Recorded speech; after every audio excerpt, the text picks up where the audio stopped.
Well, good morning, everybody. It's a wonderful day here in Colorado today after a major rainstorm last night. But nonetheless, I'm thrilled to be able to have people here. Do you guys see the screen? Not yet. Okay, let me get it. Now, do you see it? We see it now. All right, I'll start over.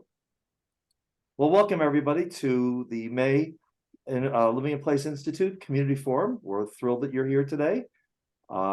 Just like as always, I'd like to go through. We have two presenters today.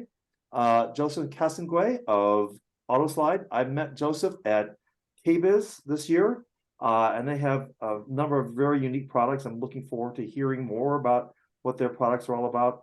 And then Dani Polidor is going to take the other section today about many other things that we are doing. So this session is being recorded right now. It'll be up on our website, hopefully less than 7 days, maybe even much less than that. So for those of you who don't know me, I'm Louis Delaware. I'm the founder and president of the Living in Place Institute. I happen to be just outside of Boulder, Colorado. And for more information about the Living in Place Institute, there is the website, livinginplace.institute. And if you want to take a quick screenshot of this, you're always welcome to email me or call me. So we always have forum rules just because we like this to be all inclusive for everybody. And just basically, it's like being in kindergarten. Be kind and courteous to everybody. Make your comments positive. Keep it clean, respect privacy, and the chat questions and comments, we'll try to get to them. But sometimes we have so many questions, we can't get to all of them. So with that, I'm going to turn it over to Joseph. Joseph, it's all yours. Awesome, I appreciate it, Louis. How do I need to share my screen, or is how with this? I got the screen for you. Okay, did I just tell you the next slide? Okay. Okay. Well, I appreciate it again. My name's Joseph Castonguay. I'm with Autoslide.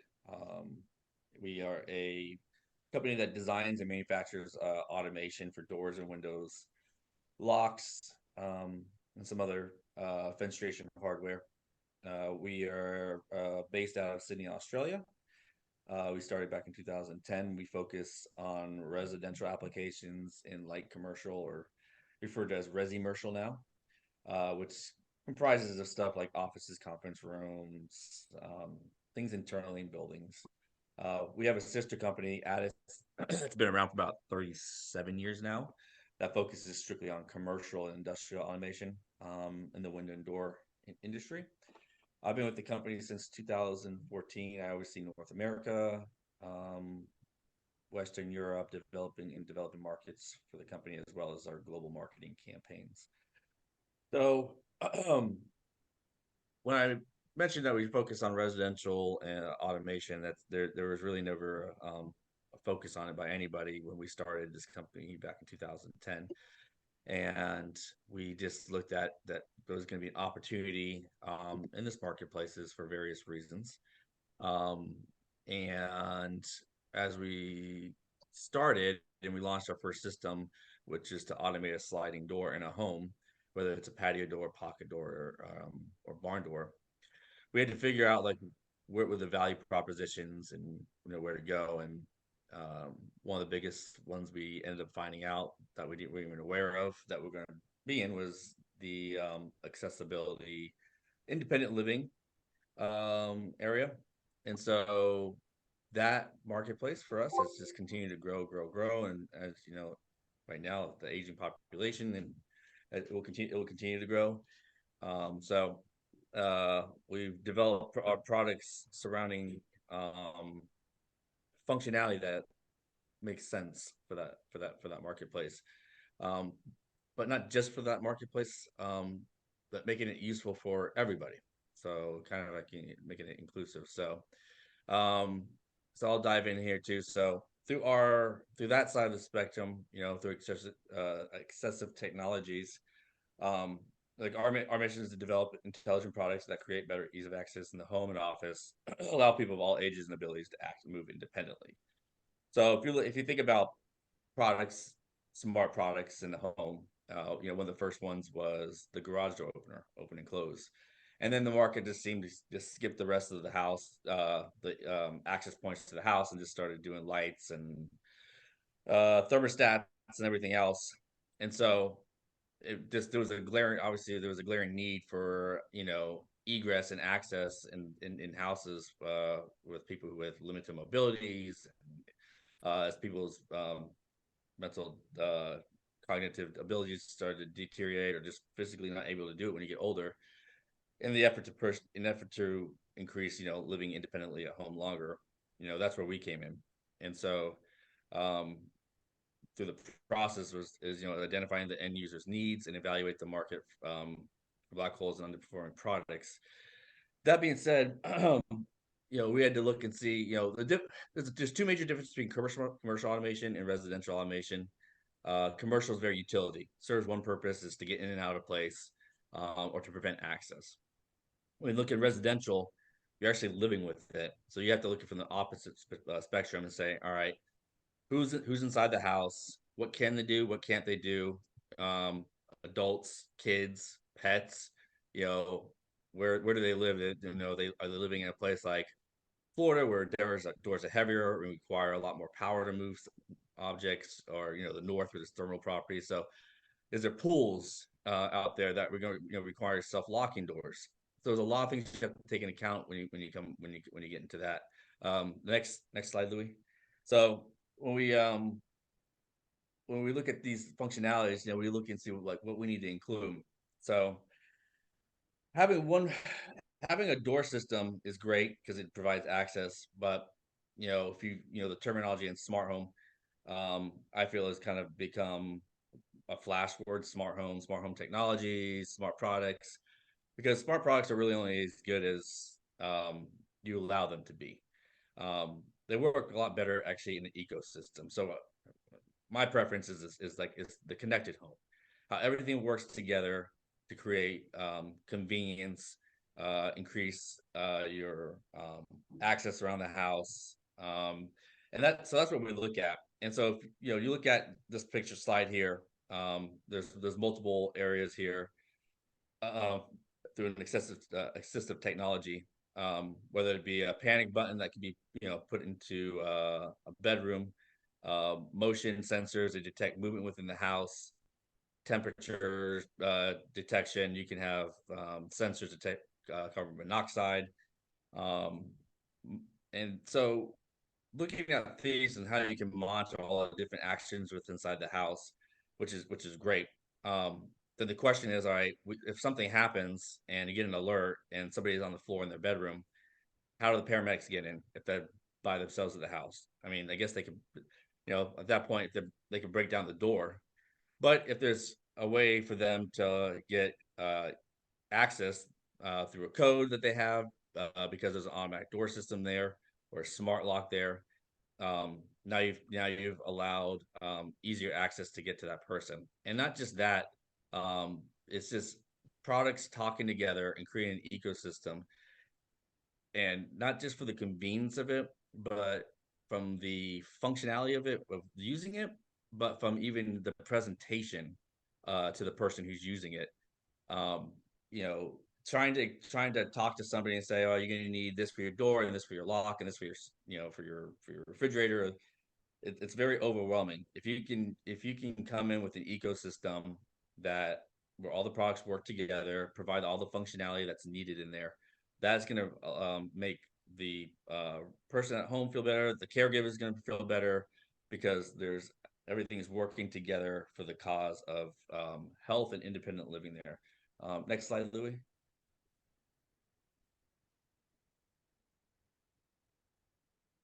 So down to our product. So this is 1,000 square foot living area, and there's in this 1,000 square feet, there's 8 doors that require to be open and closed. Now, if you're confined to a wheelchair, you're quadriplegic, limited mobility, this living space can become very, very tight and very hard to maneuver real quick. But if you're able to put an automation system on the door leading out to your patio, now you can go outside, not having to worry trying to open the door, maneuver around and close the door, enjoy the fresh air. Bathroom, you know, a lot of times there's, with the ADA accessible bathrooms in residential spaces, they'll leave doors off just so they can get in and out a lot easier, which reduces privacy, makes people feel like they're just, they're exposed. The goal is to include products in the home to allow people to live a normal life, like they were maybe they so they don't have to feel like, oh, I can't do this, or I have to live this way because of what the position I'm in. So adding our system onto doors can help with that quality of life, and help people live independently, normally. Even I'd say normally. I guess it's kind of a big word, but how live the life the way they want to live it, by using products that are unobtrusive and maintaining aesthetic aspects in the home. And so that's what we focus a lot with our products. Next slide, Louis. So we have three core products. Two of our products for sliding doors, where we can automate patio doors, barn doors, pocket doors. We have an Autoslide system, which is for if you have a single door that slides. If you have multiple panel doors that slide, you have those 2, 3, 4 doors that stack open. We have a system called the multi-drive that can do that. And then our auto swing system on the top right, that's for hinged and pivot doors. That's our newest system, and we officially launched that in December, and has been doing very well. Next slide, Louis. So this is our auto slide system. It's a simple system. It's rack and pinion. There's a track that goes onto the frame of the door. The system just sits above. It's a small 19-inch by 2.5 by 2.5 inch box. Very compact. Used a lot for where you just need to make sure you need to get the door open. It can push up to 50 pounds of force, so there's a lot of power inside there. We also have built-in locking capability inside the motor, so you don't have to worry about locking and unlocking your patio door. It's just creating as much convenience while providing security and assurance as possible. That's what we do. What's really cool about our systems and really unique, what makes us really unique, is that our systems are all retrofittable, which means you don't have to buy any specific door. You don't have to buy a new door. As long as the door that you have, operates properly, there's no issues where it's like you have to drag it because the hardware is bad. You can attach our system onto it and automate it, which makes it really which makes our product really desirable. And with commercial automation, you typically buying the door and the hardware, the automation together. Very expensive. You get limited in what you can do on that. And we didn't want to do that. We wanted to give people the choice of what they want to do. Their doors, the look they want, and just add some automation on it to provide the access they need. Next slide, Louis.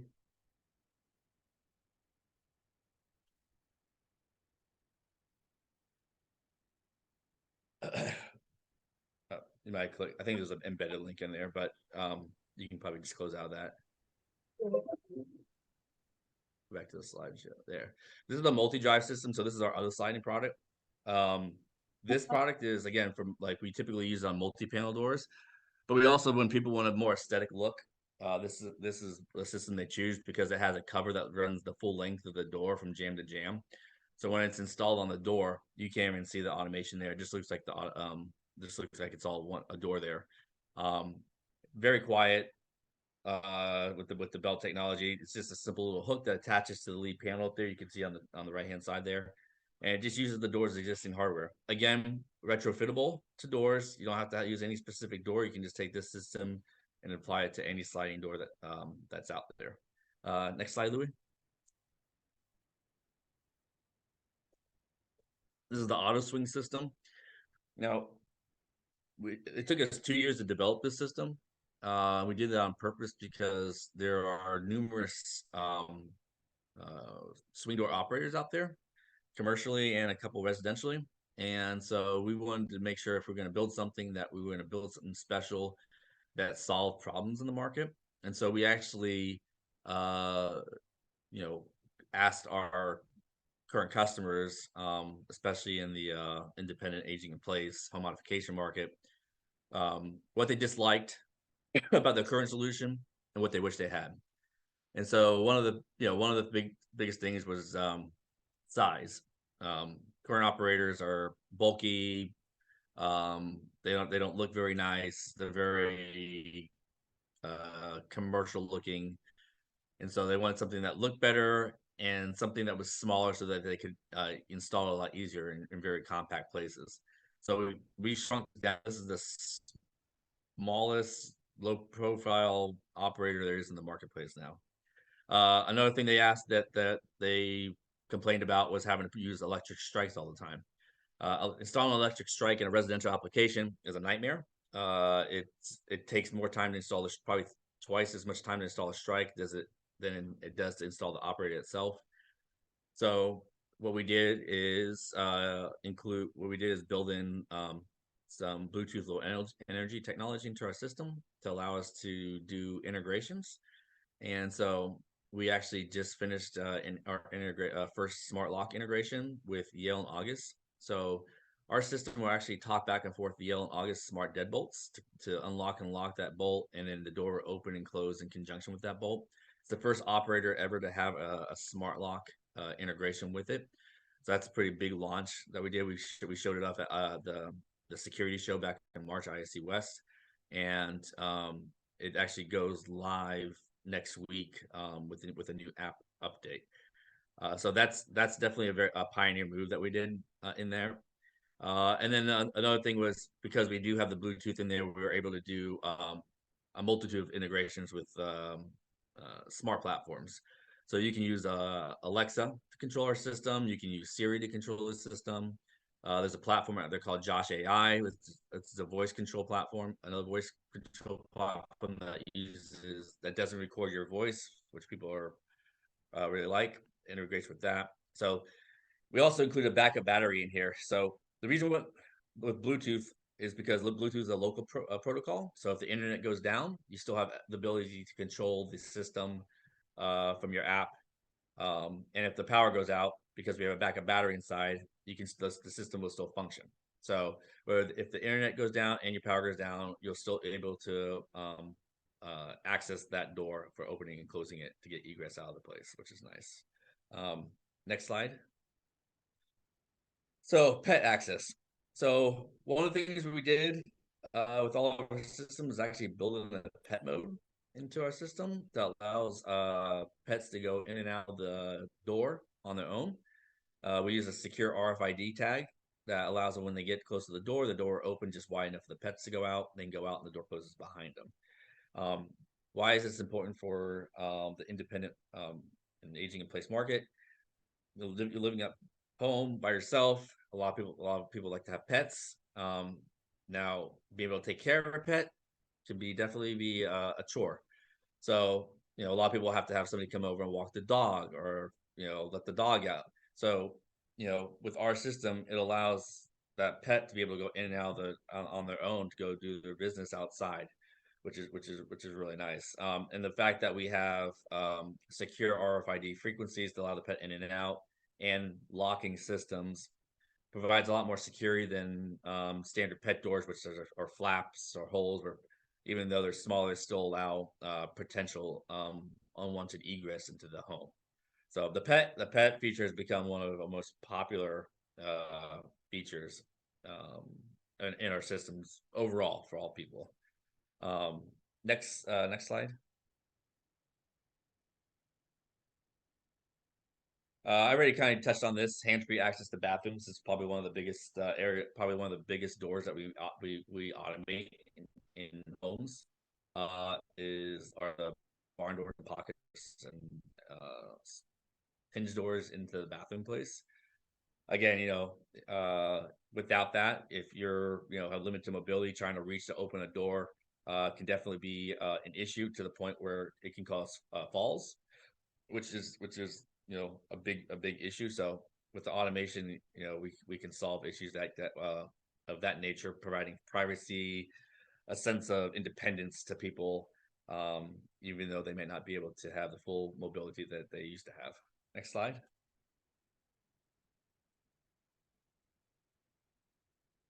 I see a question. Also, I'll answer this question here because before I go on here, what is the power requirement? All right, so the power requirement, our systems are 24-volt systems. You can there's a power adapter that plugs into a regular 110 outlet. You can also do a hardwire into it. So it gives you two different options. Either you can hardwire the system, or you can plug it into a regular 110 outlet. We have a step down power supply that brings it down to that 24-volt. If you hardwire it, we always recommend hardwire from the 110 side, to allow the step down power supply to provide the amperage into the system. If you do want it hardwire from the low voltage side, you just need to make sure that you're using a thick enough gauge wire, so that the power, once it reaches the system from wherever you run the power, maintains the amperage that's needed to power that system. We've looked at running out batteries, and it's just inconsistent with the load amount, because doors vary so much on force and how much time you get, how many times they're being used, how hard they use. Always heavy doors require more amperage, which will drain batteries faster. More cycles will drain batteries faster. And the fact that sometimes you have these systems might be, mounted above an 8-foot door, swapping out and changing batteries to charge them often would definitely become a chore, and probably more strenuous and less convenient than just having a wired connection. And as far as that, there's two options. You can run into an existing outlet. Per building codes, there's supposed to be an outlet within 6 feet of any door opening, or bring an electrician to bring a power source up to where the system is, which, depending on where you are, can be anywhere from $200 to $300 to do that. Does the smart lock include lock by a code? I have guests that come and give a code to my home. Good question. So, Louis, go next slide. I can answer this one on the smart lock. So this is our app that we have for our system. You can control the entire system from our app. There's 4 different modes. Green is an unsecure mode, so that's if the door the lock's not secure, people can go in and out on their own, no problem. Red is lock. When it's in the red mode, the lock engages to the door. It deactivates your outside sensors, so people can't just come up and touch a button. You use a motion sensor to come inside your home. The pet is pretty self-explanatory. When you're putting in pet mode, that allows the pet access. Whenever you turn it off of pet mode, if you have a pet and they try to walk up to the door's not going to open for them. So you can determine when you want your pet to be able to use it or not, which is nice. And then that last one, the hold open, the blue one, that's if you want the doors to open and stay open. It might be nice out, you want the breeze to come in, or you're entertaining, you just want the doors to stay open. You can put it in that mode, and the doors will just open and stay open until you take it out of mode. Now within our app, we have an entire e-key system in the back end, so that you can provide e-keys to guests. There's 3 different types of e-keys. So if it's somebody who is family members that live with you at home, you can provide them an admin key that gives them full access to the system. If it's a guest that's going to be there 24 hours, you can send them a 24-hour key. The key will only work for 24 hours. And then there's a third type of key, which is a scheduled e-key. That e-key is usually used for caregivers, contractors, somebody who's needs access only at specific times. So, if you have a caregiver that's only there, Monday, Wednesday, Friday from 9 a.m. to 12 p.m., you can give them a key that will work Monday, Wednesday, Friday from 9 a.m. to 12 p.m. And there's a log also in the app, so you can see who's accessing the door, when they're accessing the door, and if somebody tried to access the door, or when they're not supposed to be accessing the door. So it's basically a mini access control platform that's built into the back end of our app, which provides that access that you need for guests and visitors that come over. You can also do all the programming of the system from the app. which is nice. So you don't have to be up on a ladder, up and down on a ladder trying to program the system manually. You can just, stand there in front of the door, open settings, program the door width, how far you want it to wide open, how long you want it to stay open, different settings. For instance, for swing doors, you can tie into a fire alarm system, and if the fire alarm goes off and that's an egress door, the door will automatically open and stay open. It has flashing amber lights to show you an exit. If it's a fire door, it'll shut the door down and keep the door closed to prevent the fire proceeding throughout the other rooms in the house. So there's a lot of cool features in our app that it's make it very very flexible for people to use at their homes or their businesses. Next slide, Louis.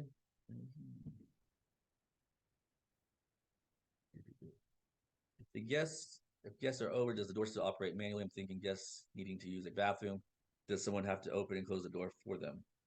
So the door can be open if the door's in green mode, which is unsecure. You can open that. There's multiple ways you can open it in that method.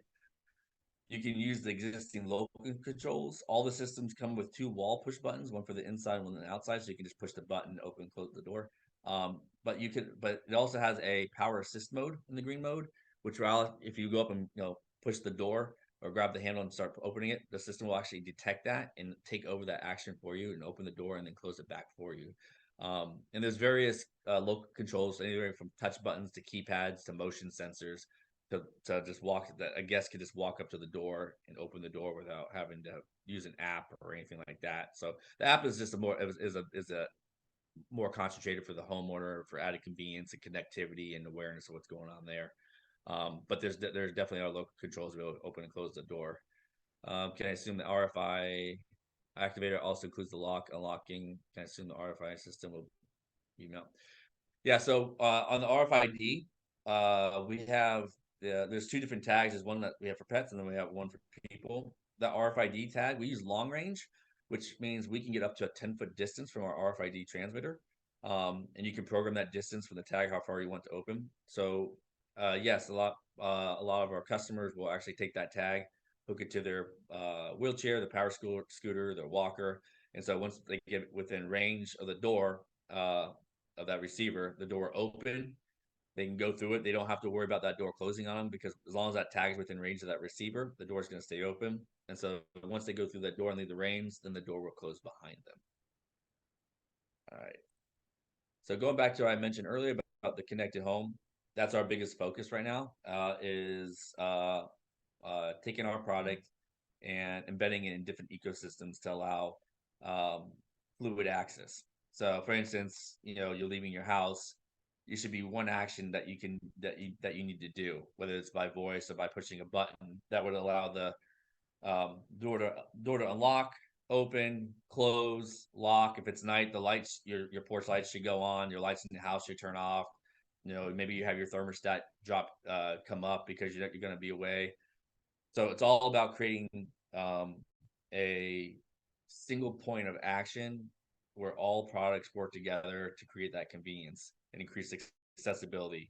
And that's for everyone in general. That's just not just for people who have limited mobilities and require extra help.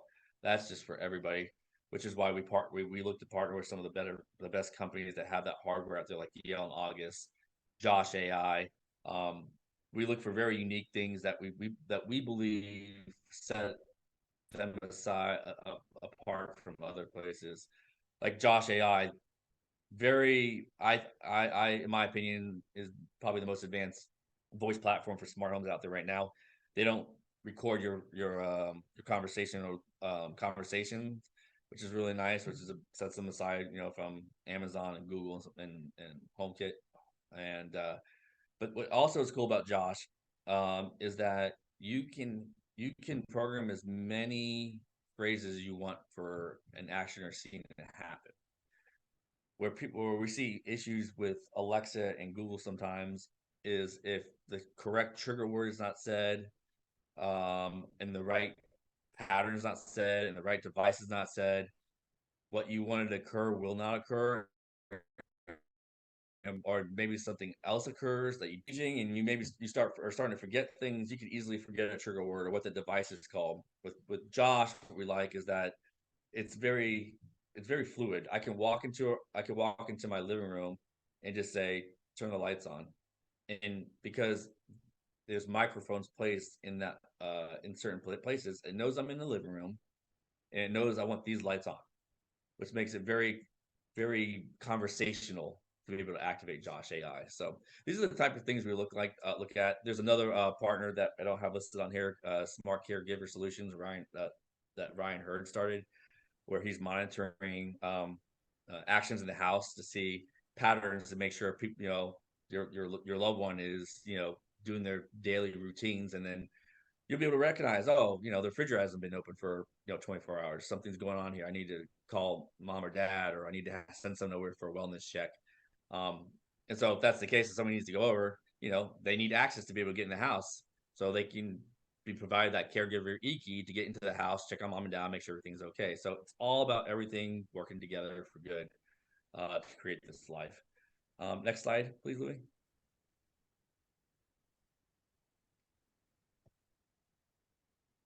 Oops, sorry. Yes, you're fine. So to sum up, where we believe that we are bringing great value to this market is taking your existing manual doors and automating them, creating that access and ingress in the house, and not having to make you change your doors. That means you're creating options for the person in the house. They can choose whatever door they want to use. I'm not saying you have to use this door, you have to use this window. You choose that. Put our systems on there. Now you have egress and access throughout the house. From the perspective of aging in place, independent living, function must be maintained without power or internet. So that's why we have backup batteries in our systems, and we choose the Bluetooth Low Energy for a local protocol. So that way, if the internet fails, the power fails, you still have that egress and access to get in and out of the house. And again, the strategic integrations and partnership is huge.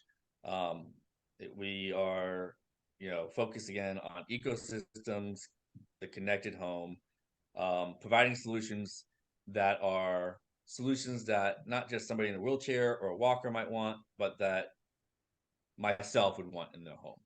So I believe one of the keys is not making for somebody feel like that what we're doing for them or doing help is required. We're doing it because it's enhancing their life.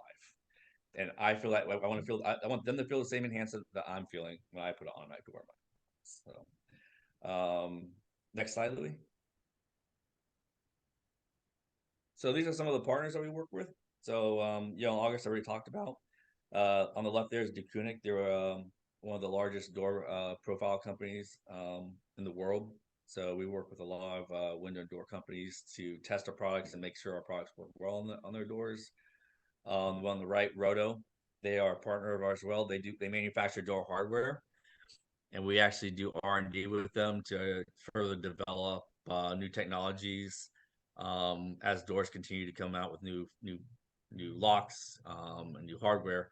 We have to stay ahead of the game as well to make sure that our systems are going to be compatible with anything new that's coming along. UniKey is our IoT partner. That's the platform. We use a BLE stack in our system. And Assa Abloy is the largest access control company in the world. They own 3 automatic door companies, and I think they control like 50% of the world market in access control. And we do some pretty cool stuff with those guys as well. And then there's some of the memberships that we have as well at the bottom. So I think I have some questions that have just popped up here. Let's see, Josh AI is over there. Okay, yeah, Josh AI is next level, and they actually are starting to look at and focus on this market because of us. So you should start seeing some cool stuff from them. And I believe at CEDIA this year we're going to have an interactive experience with Josh AI in September. So hopefully we'll have some more about that later on. Joseph, if I can Okay. jump in here, next month's community forum, we have someone from Josh AI presenting. So we should get Is even that more in-depth information about how their product works. Oh, that's great to hear. Hopefully it's Casey. Casey's It's Casey yeah. Levy Tulik. Yep. Casey's a great guy. That's who we've been working with over there, and yeah, we love Josh AI. We honestly believe that is going to be a major solution for this marketplace, especially within the point of voice. As far as where you can purchase this, and does the rep come out to the home to design the solutions? So we have an entire deal. We have a dealer network, and we continue to bring on new dealers, home modification companies, agent in place specialists. We have wind and door companies, custom integrators. So we have a numerous different types of dealer network. I think we have about 300, maybe 350 dealers right now. They will come out to your home and assess, like, your doors, and say, make sure your doors are functioning, make sure they're, the rollers aren't bad and all that. And then they'll say, these are the options, find out exactly how you want to use the door, who's living, do you have pets, are the kids at home, and give you exactly, all right, these are the options that, that would work well for you. You can also purchase this. We do sell the Autoslide, the rack and pinion, direct to consumer online. So, if somebody is, maybe your parent needs it, and you're very pretty handy, you can go on our website and Amazon, Wayfair, and several of the channels and purchase it and install it yourself. We have pretty good videos and manuals to do that too. But we try to push most people through our dealer network just because they know the product very well and how to install it, which is really nice. Just same thing with the distribution. We distribute the product mostly ourselves from our warehouse. Roto, which I mentioned on that slide there, they distribute our product to the window and door market. And then there's another company called Home Controls in San Diego that focuses on the custom integrator channel and access control channel. They also distribute our product, but we also will set people up as dealers if somebody wants to be an authorized dealer. And we do provide training. We have a training center in Tampa that we just opened up, so you can come to our training center in Tampa. And then we also do we'll send a tech out to do in-person training if you're just not able to do training at our center. That's where we spend most of our money on, is education and training, because we want to make sure that you're experts on the product, to make sure you know how to use what the homeowner needs. The last thing you want to do is go into something blind and give them the wrong thing, and all of a sudden you get phone calls, we get phone calls, and now you don't want to use this product anymore. So we want to make sure everyone's our experts in it. Jeremy, currently, our dealer network is mostly. Joseph, if I could, Go ahead. let's take some of these questions after the top of the hour, because want to make sure yeah, good. through the next 17 minutes. I always like to end more or less right on time. Perfect. So I'm going to come to your next slide. And so if anybody wants to reach out to Joseph, take a screenshot of this. There's his email address there. I know he's very, very, very responsive to his emails. So Joseph, thank you very much for today. Look forward to hearing more about it. By the way, does your product work with Control4 as well? Yes, so it works with Control4. We have dry contacts, and we just use a relay to pop the system open and close. But we are working on we're working on our drivers for Control4, so to be able to pull it directly into the system. But currently, yes, we can work with Control4. All right. So now it's on to Dani.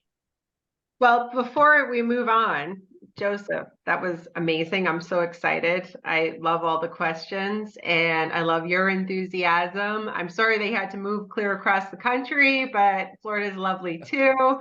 And I'm just really, really excited of how you have impacted living in place. So my hope and my presentation is all about reframing and making living in place a thing.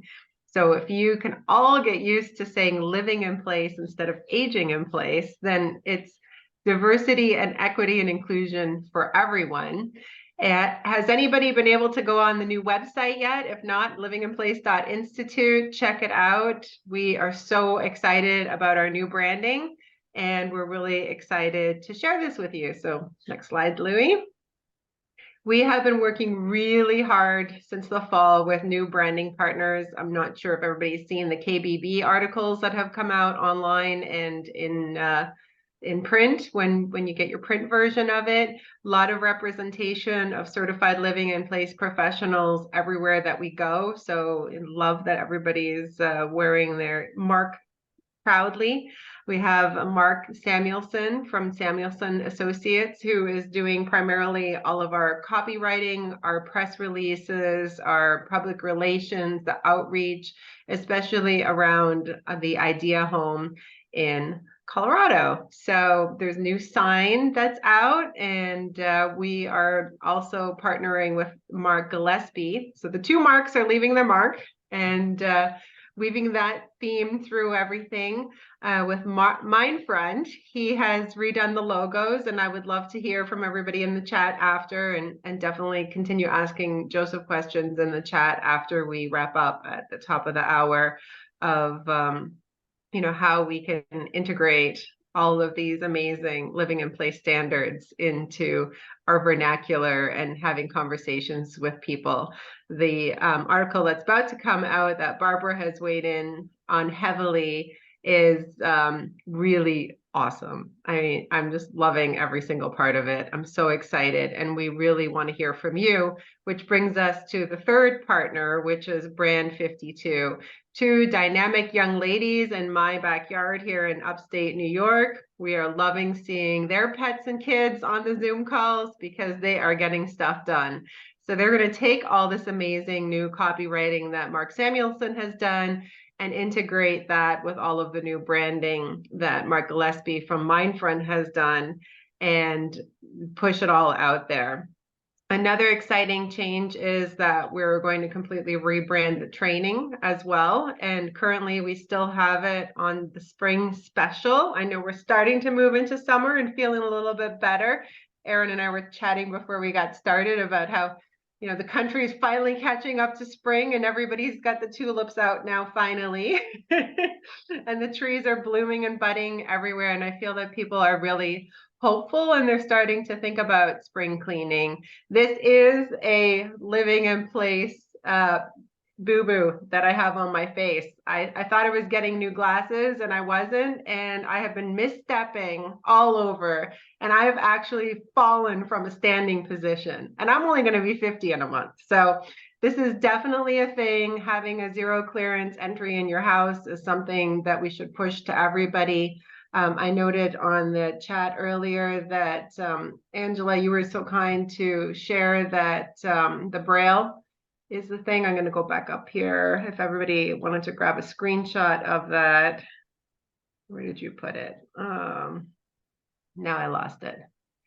It was May 19th, Global Accessibility Day. You're going to be publishing an interview with Ron Klein, who created the teletalk machine to help create the first MLS and his idea in Braille. Check out horizontalhouses.com. This is the kind of sharing that we would love to have from you and then credit back to you. So if you can send this to me at Dani@livinginplace.institute, we really, really want you to share. And Lily's doing a good job moving to our next slide. So as you can see here, we have a whole new branding package. Anybody who wants to access this, it is on the website. Everything is downloadable. All the colors are there. It is absolutely fantastic. And we have made it super easy for you to follow through on the branding. And then anybody who is interested, we are also going to be providing standard Google pages so that everybody can geolocate and have access to a print package of photographs that show the living in place standards.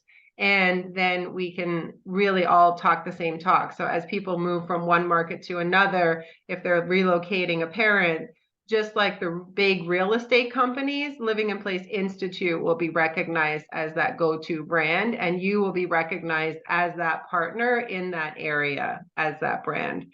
Next slide, Louie.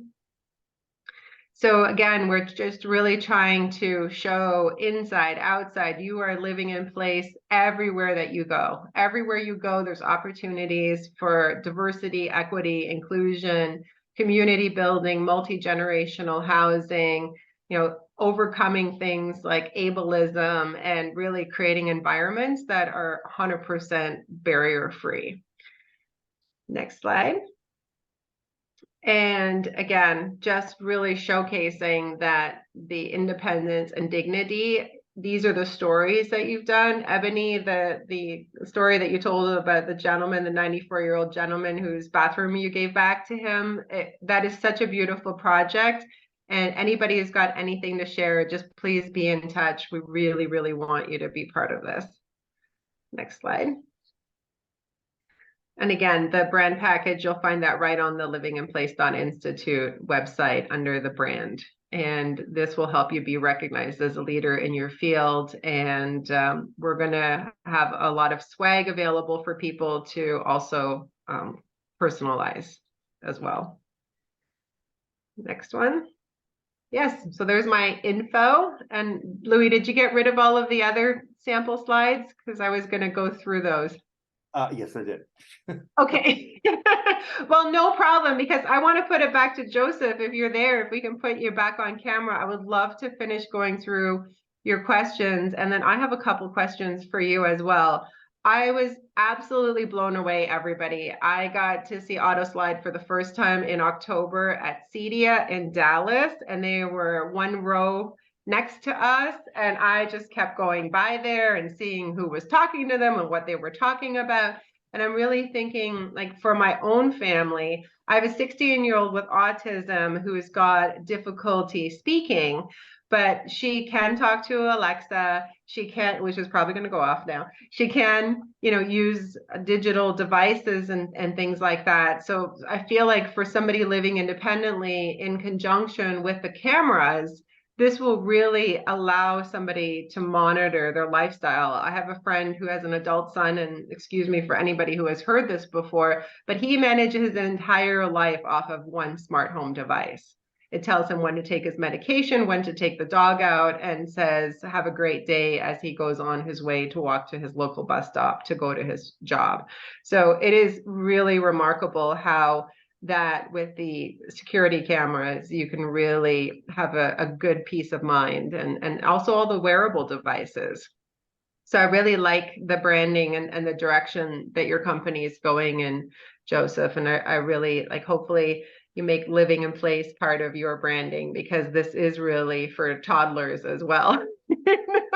Busy moms with things in their hands, being able to just approach a door and let the kid out to the little play area in the back. It makes a lot of sense. And I have one of my best friends has been a quadriplegic since 1999.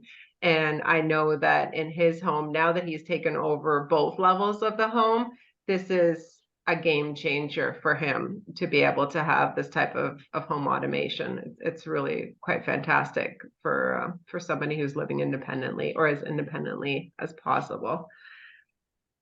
So there are 3 more messages. Anybody who wants to go off camera, go ahead and ask the question. And But again, before that, Dani, I always like to do the monthly update as to what's going on with the Idea Home.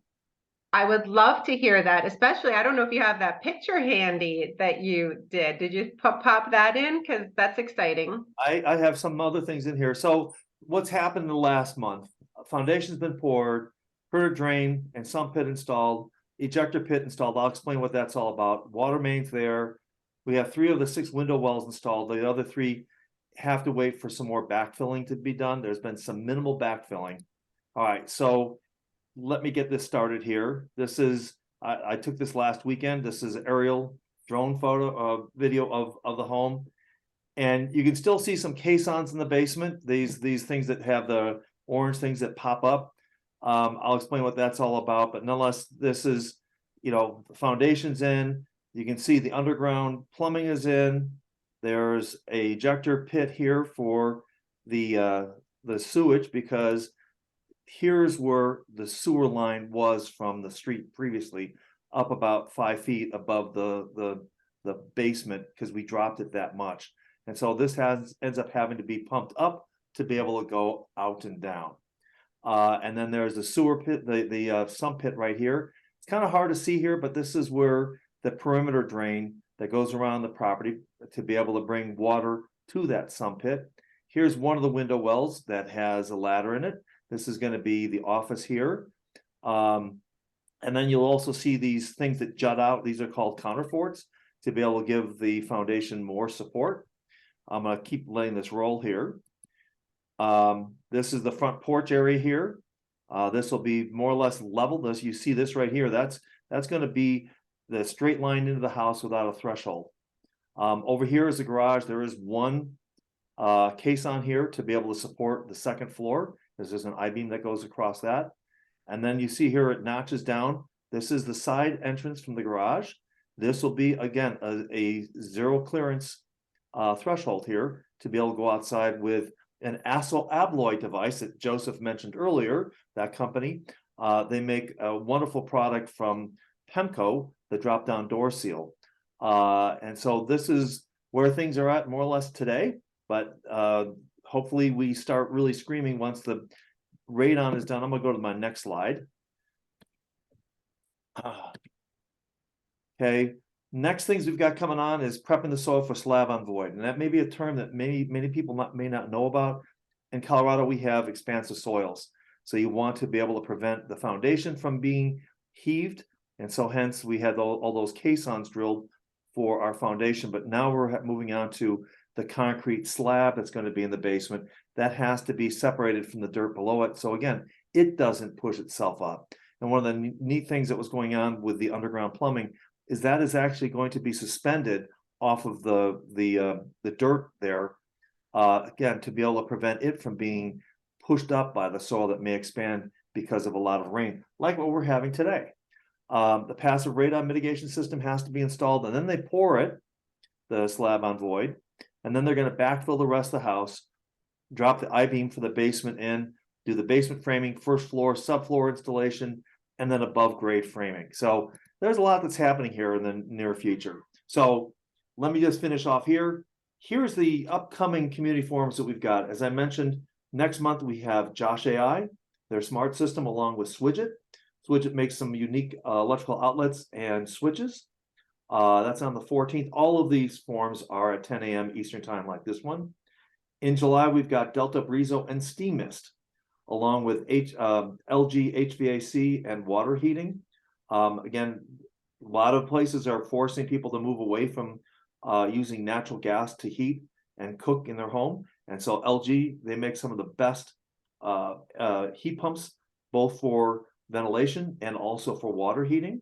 In August, we have Signature Kitchen Suite along with LG Appliances, along with Hunter Douglas. Hunter Douglas makes motorized blinds that, again, you can control by voice or have it be on a certain pattern.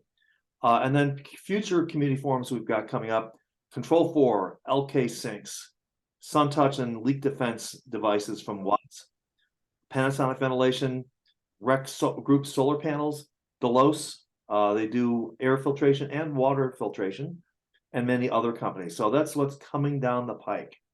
So, okay, now we can go back to the questions, Dani, because I want to make certain I ended before the top of the. Oh, no worries. I really appreciate it too. So we're cutting it pretty close.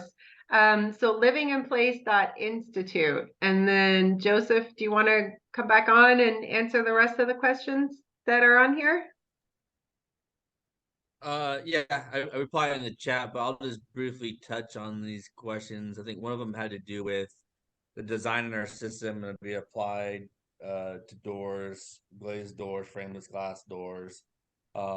Yes, our system can be used on glazed doors and frameless glass doors. You might need a little bit extra guidance on just how those mount to them, depending on what hardware's there on the frameless glass door or those glazed doors. The glazed doors usually aren't as big of a deal because it's usually glazed glass only protrudes up about 1/4 of an inch into the frame of it, into the panel of a door. So typically that would be not an issue. The frameless glass doors, there's more where you might need a little guidance, just depending on what's there hardware wise on the door itself. But as to door materials in general, that part's inconsequential, whether it's hollow core, solid core, aluminum, fiberglass, wood. Our system can easily apply to any of those doors with no issues. As far as where our products are available, like our dealer network is throughout North America. We've got dealers in Canada. The U.S. is obviously, we have more dealers in the U.S. than Canada. But we're pretty accessible throughout the country. And if there is an area of the country where we don't necessarily have someone who's authorized, we do have some people that we can use, travel teams and whatnot, depending on the project and how big the project might be. We can get people out there. But we are continually looking for new authorized dealers, so that way we can offer as big of a reach as possible to anyone who may want our products at the time. I think those were the last two questions I saw on there. Yeah, I didn't see anything else on there. So, but if anyone has any questions, yes, now, or please definitely feel free to reach out to me, email, LinkedIn, either way, and I'd be happy to have a chat with you about products or technology, smart home trends, or on any of that kind of stuff. Awesome, thank you. And Pam, what browser are you using that you can't access livinginplace.institute?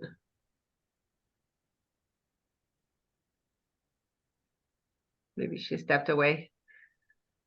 And Rick, we'll definitely be sure to send you the brand package. I see that he doesn't have it live yet, but it's all lives there. We're rocking and rolling on it and should be ready by the end of the week.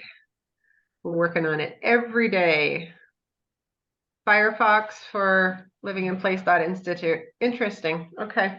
Because I use that almost exclusively, and it does work on there.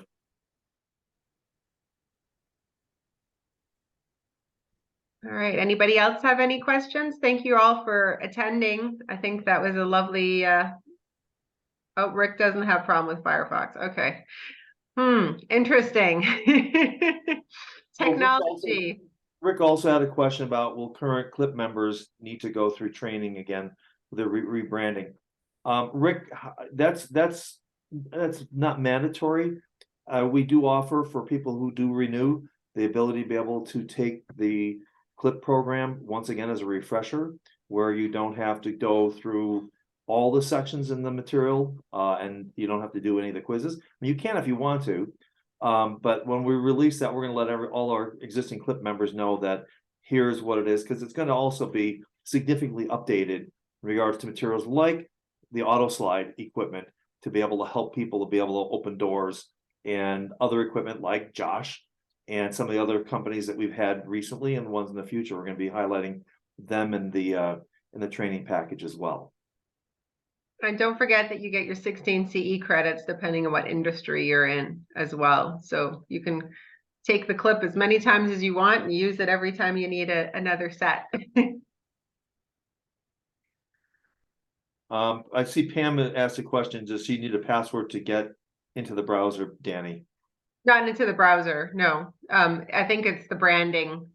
I'll have to just get Mark to make that live. He's got it not live. I'm sure he'll have it live in like 6 minutes with the with the text message.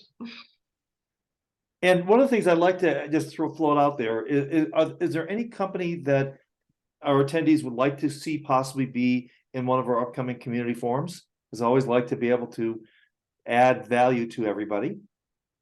So you can just put it in the chat, or you can just send me an email at louis@livinginplace.institute. And if you want to, you can introduce me to somebody else that you know with a particular product. And again, I'll talk with them and see if we want to have them in one of the upcoming community forums. Great. And if anybody's got any pictures, stories, anecdotal evidence, case studies, feel free to reach out to me and we will give you credit for everything. So thank you very much, all. Thank you. I'm going to stop the recording.